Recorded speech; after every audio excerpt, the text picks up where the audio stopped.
நீஃப்லிமாலயா நேயர்களுக்கு வணக்கம். நான் உங்கள் பத்திரிகையாளர் ஆர்எஸ் கார்த்திக். என் அருகில் சக்தி சரவணன். வணக்கம். நாங்கள் ரெண்டு பேரும் இன்னைக்கு நமது விமர்சன விவாதம் நிகழ்ச்சியில் பேச போகிற படம் கோழிப்பண்ணை செல்லதுரை. கோழிப்பண்ணை செல்லதுரை. செல்லதுரை அதாவது செல்லதுரை டைலாக்லேயே வரும் யோகி பாபு. ஆனால் உன்னை யாரும் செல்லம்மா வழங்க என்னன்னா ஹீரோ வந்து அனாதையாக்கப்பட்டுருவார் ஒரு கட்டத்தில். அப்புறம் உறவு எல்லாம் வந்துடும். என்ன மேட்ரு அப்படின்னா ஒரு அருமையான மேட்ருங்க. சீன் ராமசாமி நல்லா தான் கதையை சூஸ் பண்ணுவார். கள்ளக்காதல். ஆமாம், கள்ளக்காதல் கூட கிடையாது. அது அந்த சீனை கிளியர் பண்ணலங்க. அது நமக்கு பார்க்குறப்ப என்னடா இவர் போய் ஃபேமிலியோட பார்க்க வேண்டிய படத்தில் எப்படி பாட்டுக்கு அடிமையாகி வர சொல்லி பாட்டுக்கு அடிமையானுச்சா ஒரு போட்டுக்கு அடிமையாச்சாங்கிறது இல்லை தலைவா. ஏன்னா இவர் மாதிரி டேரக்டர் நம்ம வந்து எதிர்பார்க்குறோம்ல, ஒரு ஃபினிஷிங் டச் வேண்டியிருக்குல்ல. உண்மையாக சீனராமசாமி வந்து ஒரே சரியாக போடக்கூடாது நீங்கள் இல்லைப்பா. நம்ம 2-3 சேனலில் பண்ணுறப்போ டிஃப்ரெண்ட் காட்ட வேண்டியிருக்குல்ல ரிவ்யூவில். அதுவும் உங்கள்கிட்ட இல்லைன்னா நீ அந்த டைலாக் போட்டுருவேன், பேரை தட்டிட்டு போயிடுவேன். அதாவது கோழிப்பண்ணை செல்லதுரை உண்மையாக ஒரு நல்ல கதையம்சம் உள்ள படம். ஆனால் அதை சொன்ன விதத்தில் 2-3 இடத்துல லாஜிக்கு டயலாக்லாம் மிஸ்ஸிங்க. எனக்கு கொஞ்ச நேரம் இது சீனராமசாமி படம் தானே, இந்த படத்தில் அது நம்ம டைரக்டர் நவீன் பண்ணியிருந்தா கூட இன்னும் கொஞ்சம் நல்லா இருக்குமே சில இடங்கள் அப்படின்னு கூட தோணுச்சு எனக்கு. அந்த நவீன் நடிச்சிருக்கிறாரு அல்ல, டீ கடை சேட்டா, Naveen Krishna director, KS Ravikumar assistant. அவர் 2-3 படம் டைரக்ட் பண்ணியிருக்காரு. இல்லைன்னா இதில் சில இடங்கள் சூப்பராக இருக்குது, எக்ஸ்ட்ரானரியாக இருக்குது, சில இடங்கள் திராபையாக இருக்குது. அதை நம்ம சொல்லி தான் ஆகணும் சார். நம்ம ரிவ்யூங்கிறப்ப இப்போ எனக்கு சீனராமசாமி சார் வந்து நல்லா தெரியும். ஆனால் ரிவ்யூவில் நம்ம சில குறைகளை வந்து சொன்னால் தான் அடுத்தடுத்த படங்களில் இந்த இடம் தப்பு. ஒன்றும் இல்லைங்க, இந்த படத்தில் ஒரு சீன் வரும், கல்யாண பத்திரிக்கை. குழந்தைக்கு கூட தெரியுங்க, ஒரு கல்யாண பத்திரிக்கை ஒரு எந்த ஒரு பத்திரிக்கையுமே அடித்து காப்பியை ப்ரூஃப் பாருங்கன்னு கொடுப்போம். டம்மியாக அடிச்சு மொத்த பத்திரிக்கை மஞ்சள் கல்யாண பத்திரிக்கை பிரிண்ட் ஓடிட்டு இருக்குது, ப்ரூஃப் பாருங்கிறாப்புல. இப்போ இந்த பிரிண்டிங் ப்ரெஸ்ஸுக்காரன் என்ன இதுக்கா இது பண்ணிகிட்ருக்கான், என்னது இலவசத்துக்காக வேலை பார்த்துட்டு இருக்காப்புல, திருப்பி ப்ரூஃப் மிஸ்டேக் தான் ஒன்று அடிச்சு கொடுப்போம். இன்னொரு குடும்பம் பார்த்தீங்கன்னா ஏங்க, நம்ம பிரேமில் பார்க்காதவங்களாம் போய் பத்திரிக்கை வச்சுருக்கிறாரு. சொந்த பந்தம் இல்லை நம்ம ஏற்கனவே பார்த்தோம். அது என்னன்னா இவர் அந்த ஊருக்காரங்களை ஒரு ஷூட்டிங்க்கு நல்லா ஒத்துழைப்பு கொடுத்துருப்பாங்க. புரியுதா உங்களுக்கு? அதுக்கு பார்த்தவங்க சாப்பாடு போட வீட்டுக்கெல்லாம் எங்களுக்கு தெரியாது யாருன்னு. அது இல்லை, அது ஊர்க்காரங்கன்னு காட்டுறதுக்காக, ஒரு படத்தோட ஒன்றதுக்காக. ஊர்க்காரங்க காட்டுறது கூட அந்த ஊர்க்காரங்க பிரேம்ல வரலங்க. எந்த சீன் இதுக்கு முன்னாடி வரலங்கிறீங்க. இப்போ ஊர்க்காரனா ஒரு ஊருக்குள்ள ஒரு 10 பேர் மாமா மச்சான் போறது வருது பாசி சீன் ஏதாவது பார்த்துருக்கணும். இல்லை சம்மந்தம் நம்ம பைக்கில் எடுத்துகிட்டு போயிட்டு பத்திரிக்கை கொடுத்தோம். இப்போ ஒரு படம் ஓட்டிட்டு இருக்குதுங்க, நீ படம் ட்ராக் விட்டுட்டு வேற எங்கேயோ போய் பத்திரிக்கை கொடுத்தா நமக்கு எப்படி இருக்கும்? இதுக்கு நியாயமான கேள்வி தான். நம்ம இருந்தாலும் கதைக்குள்ளார போயிடும். ஏன்னா இந்த படத்தில் வந்து யோகி பாபு வேறு லெவலில் நடிச்சிருக்கிறாரு. இந்த கோழிப்பண்ணை செல்லதுரையா அவரோட கோழிப்பண்ணையில் தான் நம்ம ஹீரோ போய் வேலைக்கு அதாவது சேர்றாரு. ஒரு உறவுக்காரர் தான், தூரத்து உறவு, பெரியப்பான்னு கூப்பிட்றாரு ஒரு யோகி பாபா. என்னன்னா இவங்க அம்மா, அந்த அம்மா கேரக்டர் பார்த்தீங்கன்னா ஐஸ்வர்யா தத்தா. ஐஸ்வர்யா தத்தா அம்மாவா அப்படின்னு நீங்கள் கேட்க புருவம் உயர்ந்துருக்கு. ஒரு ஆபத்து ஓகேங்களா? இல்லை அது என்னன்னா அந்த கேரக்டர் ஓடி போகிற கேரக்டருங்கனால அவங்கள சில டைலாக் ஓன் டைலாக் தெரியல பாவம், அப்படியே அந்த இலங்கை தமிழில் பேசுகிற மாதிரியே பேசு. அதாவது அந்த அம்மா அதோட ஹஸ்பண்ட் நம்ம CTC மீடியா பாய் நம்ம ரியாஸ் நடிகர், மிடுக்கா மிலிட்ரி மேனு. இவ்வளோ மிடுக்கா இருக்கிற ஒரு பொண்டாட்டியாக ஓடி போச்சு அப்படின்னு பதறோம் நம்ம.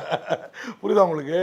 இல்லை எதுக்கு சொல்கிறேன்னா ஒரு கேரக்டர் இது பண்ணுறப்ப அவன் மிலிட்ரியிலேருந்து வரான், மிலிட்ரியில் ஊருக்கார உங்கள் சொந்தக்கார பொண்ணு இப்படிலாம் ட்விஸ்ட் பண்ணுறது நடக்குங்க.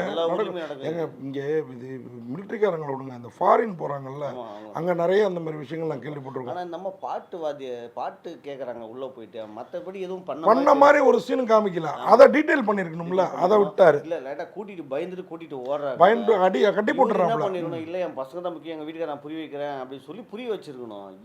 எதுவுமே இல்லை. கரெக்டாக சொன்னீங்க. அன்னைக்கு இருந்தேன். ஆனால் தப்பு பண்ண மாதிரி காமிக்கல நமக்கு.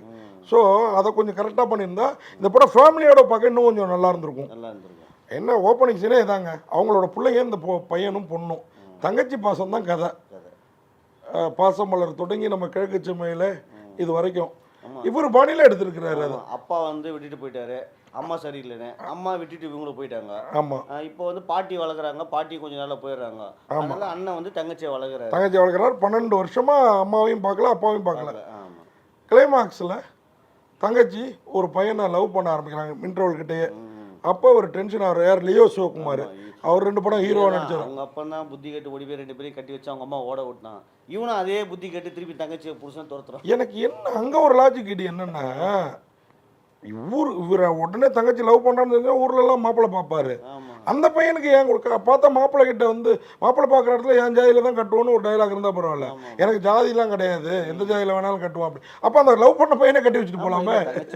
ஏன் பாப்பா என் பாப்பா பாப்பான்னு மூச்சு ஏமா யாருமா அவன் எங்கே இருக்காப்புல என்னன்னா தங்கச்சி மேலே நம்பிக்கை இல்லாத கூட ஒரு கோவப்பட்டு எங்க முன்கோவம் படுறதுல நம்ம பலிகடா. இதுதான் இது எப்படி மிஸ் பண்ணாருன்றது தெரியல. மற்றபடி படம் வந்து ஒரு ஒரு தரமான காட்சி அமைப்புகள்லாம் இருக்குது. ஆனால் வந்து ஸ்லோவாக இருக்குது.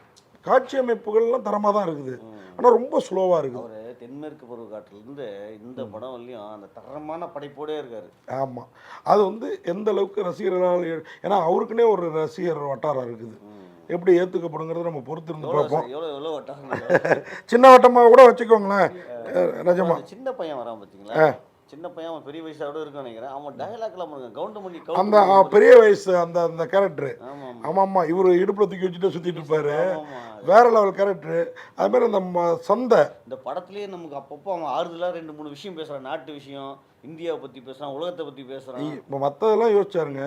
கோழி பண்ணை வச்சுட்டு இருந்த நீ எப்படி கோழி கடை வச்சேன்னு ஒரு டைலாக், அதுக்கு ஒரு விளக்கம் இவர் சொல்லுவார் யோகி பாபு. அதெல்லாம் யோசிச்சவர் எப்படி இந்த மாதிரி விஷயங்களை யோசிக்கல அப்படிங்கிறது நமக்கு தோணுச்சு. அதே மாதிரி இந்த காட்சி அமைப்புகள்லாம் இருக்குல்ல, கொஞ்சம் பொறுமையை சோதிக்கிற மாதிரி இருந்தது. அதை இன்னும் கொஞ்சம் ஃபாஸ்ட் பண்ணியிருந்தா. கிளைமேக்ஸில் இவருக்கு என்ன பண்ணுறதுன்னு தெரியாமல் அப்பா கிட்னி போச்சு, இவன் கிட்னி கொடுக்குறான். எங்கேயுமே சின்ன பையன் கிட்னியை வாங்கி அப்பாவுக்கு வைக்க மாட்டாங்க.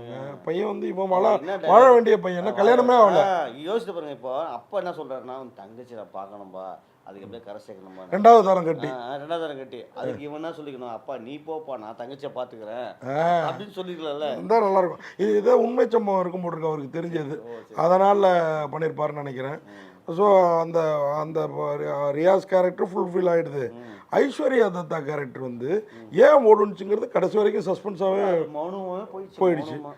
மனநலம் பாதிக்கப்பட்டா வராது, இல்லை மனநலம் பாதிக்கப்பட்ட மாதிரி நடிக்கிறாங்கன்னு நினைக்கிறேன். ஆனால் செலவு இல்லாமல் முடிச்சார் பார்த்தீங்களா. கல்யாண சீன் வைக்கவே இல்லை பாருங்க, கட் பண்ணி தூக்கிட்டு போயிட்டு அம்மா உன் பொண்ணு கல்யாணத்தை உனக்கு பார்க்க கொடுப்பணும் இல்லையம்மா, சிம்பிளாக சிறப்பாக பண்ணிட்டம்மா, ஊரே பாராட்டுமான்னு அம்மாவுக்கு முன்னாடி ஒரு டைலாக்ல முடிச்சிட்டாரு.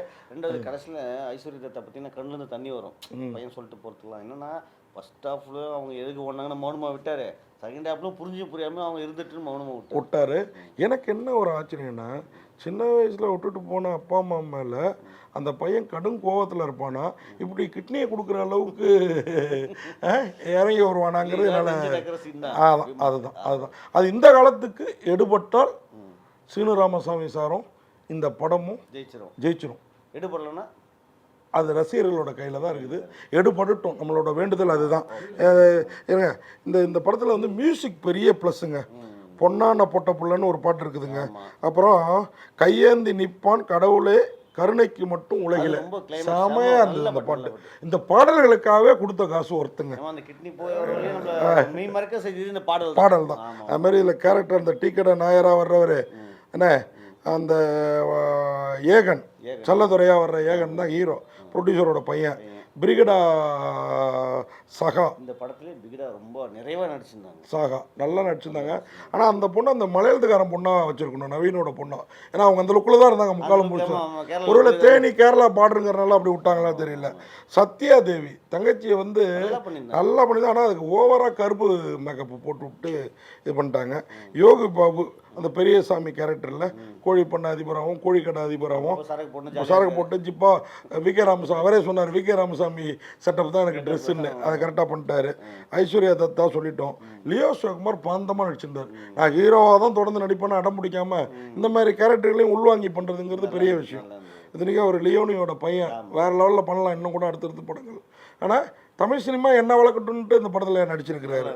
ஆமாம், நவீன் அந்த சேட்டன் கேரக்டரில் இவர் இன்னும் சின்ன சின்ன கேரக்டர் நீங்கள் சொன்னீங்களா, அந்த சின்ன பையன் கேரக்டர், சின்ன பையனாக வர்ற பெரிய மனுஷன் வேற லெவலுங்க. அவன் தாங்க படத்தில் என்டர்டைன்மெண்ட்டு.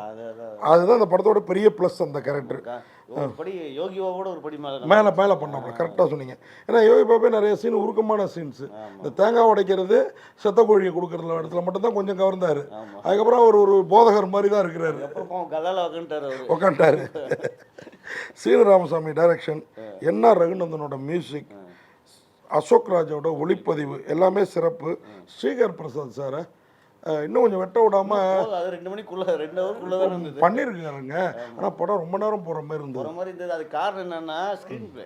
ஓ, அதை இன்னும் கொஞ்சம் கரெக்ட் பண்ணியிருந்தா இவர் கொஞ்சம் மெகா சீரியலாக பண்ணலாம்னு சொல்லிட்டு எடுத்துட்டாரு. வேற ஒன்றும் இல்லை. இது என்னன்னா சில பேருக்கு டிவி ஆடியன்ஸ் சில பேர் இருப்பாங்க, சில பேர் சினிமா ஆடியன்ஸ் இருப்பாங்க. சினிமா ஆடியன்ஸ்லாம் சீரியல் பார்க்க மாட்டாங்க. அப்போ நீங்கள் என்ன சொல்ல வரீங்க? தேட்டரை விட இந்த படம் ஓடிடி இல்லை. சினிமா ஆடியன்ஸ் எல்லாம் வந்து சீரியல் பார்க்க மாட்டாங்க. சீரியல் பார்க்குறவங்கலாம் சினிமாவுக்கு வர மாட்டாங்க. பெருசாக இல்லை பரவாயில்ல நான் டிவியை பார்த்துக்கிறவங்க. இப்போ நம்ம என்ன சொல்ல வரோன்னா, டிவி பார்க்குறவங்கலாம் தயவுசெய்து இந்த படத்தை பாருங்கள், நல்லா பிடிக்கும், உங்களுக்கு கண்டிப்பாக பிடிக்கும். அப்புறம் நாங்கள் டிவிலே பார்த்துக்கிறோம், ஓடிடிக்கு வெயிட் பண்ணிட்டு போகிறாங்க நீங்கள் வேற.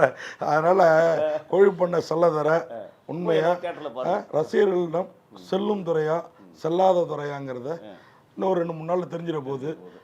கண்டிப்பாக நீங்கள் சொல்கிற மாதிரி அப்படியே தேட்டரில் முன்ன பின்ன இருந்தாலும் ஓடிடியில் ஓகோன்னு ஓட போகுது. வாழ்த்துக்கள், நன்றி, வணக்கம். இந்த வீடியோ உங்களுக்கு பிடிச்சிருந்தா லைக் பண்ணுங்க, கமெண்ட் பண்ணுங்க, ஷேர் பண்ணுங்க, சப்ஸ்கிரைப் பண்ணுங்க.